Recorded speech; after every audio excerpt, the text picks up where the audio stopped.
Bonjour, vous êtes sur Un chemin vers soi. Donc je voulais vous faire une petite vidéo sur la PMA, un parcours que j'ai suivi.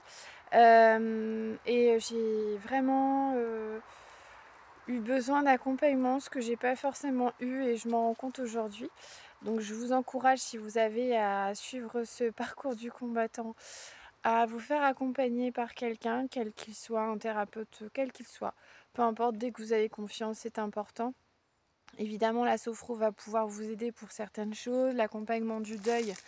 Alors quand je parle de deuil, il y a le deuil de la conception naturelle, il y a aussi le deuil de certains enfants qui ne vont pas naître, qui vont ne pas tenir au niveau de l'utérus.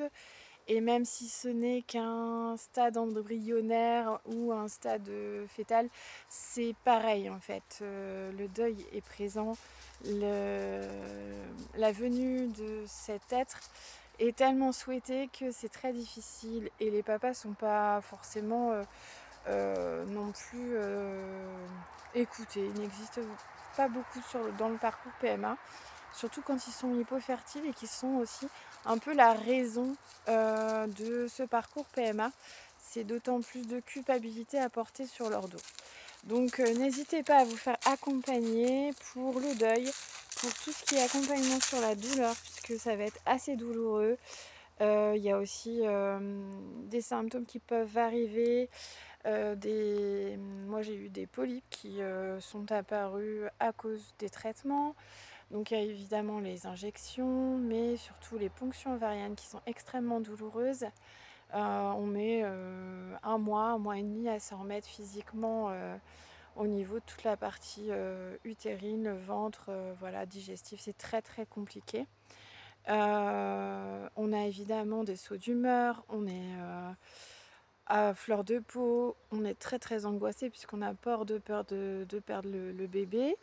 Et puis, les spécialistes sont pas vraiment empathiques, ils sont spécialistes. Voilà, donc ils vont vous aider à avoir un enfant.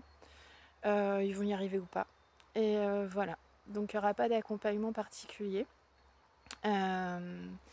Donc n'hésitez pas à essayer de voir de votre côté pour vous faire accompagner, essayer de faire en sorte que justement tout ce protocole soit suivi aussi par exemple avec une sophrologue. Vous pourriez éventuellement anticiper la ponction ovarienne, le transfert embryonnaire, toutes ces choses-là et de manière positive afin de moins appréhender, moins de stress, parce qu'on sait que le stress en fait va avoir des conséquences sur le corps. Le cortisol va avoir des actions qui sont négatives sur le corps et ça peut aussi engendrer une perte de l'embryon.